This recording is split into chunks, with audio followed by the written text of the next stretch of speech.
యువతలో heart attack వల్ల వచ్చే లక్షణాలనేవి యూజువల్‌గా ఏంటంటే, మనం సైంటిఫిక్ పరిభాషలో యాంజినా అంటాం. అంటే ఈ యాంజినాలో 3 రకాలుంటాయి. ఒకటి chronic stable angina, unstable angina, Prinzmetal angina.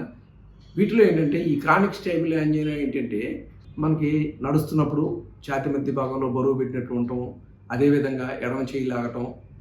ఈ యాంజినా అనేది మనకి బొడ్డు పైభాగం నుంచి కింది దవడ వరకు ఎక్కడైనా రావచ్చు. చాలామంది ఏమనుకుంటారంటే, ఈ ఎస్పెషల్లీ ఎపిగాస్ట్రిక్ పొట్ట పై భాగంలో నొప్పి ఉన్నప్పుడు అది గ్యాస్ నొప్పి అనుకుంటుంటారు. కాబట్టి మనకి ఎపిగాస్ట్రిక్ నడుస్తున్నప్పుడు పొట్ట పై భాగంలో నొప్పి వచ్చి తేపులు రావడం కూడా ఈ హార్ట్ అటాక్ యొక్క లక్షణం.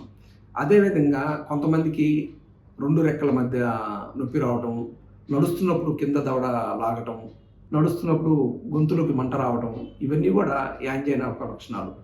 ఎస్పెషల్లీ ఈ యాంజినా అనేది ఏంటంటే, మనకి నడుస్తున్నప్పుడు ఎక్కువ దూరం నడుస్తున్నప్పుడు వస్తుంది.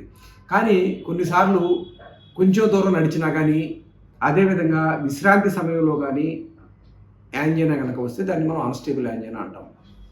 ఈ అన్‌స్టేబుల్ యాంజినా కనుక మోర్ దాన్ 10 మినిట్స్ ఉండటం, అదేవిధంగా చెమటలు పట్టడం, వామిటింగ్ సెన్సేషన్ రావటం, ఒళ్ళు చల్లబడటం అట్లా వస్తే కనుక మనం దాన్ని అప్పుడు ఎక్యూట్ మయోకార్డియల్ ఇన్ఫార్క్షన్ అంటాం. ఎస్పెషల్లీ ఈ అన్‌స్టేబుల్ యాంజినా అనేది ఒక హార్ట్ అటాక్‌కి మనకి ముందస్తు హెచ్చరిక.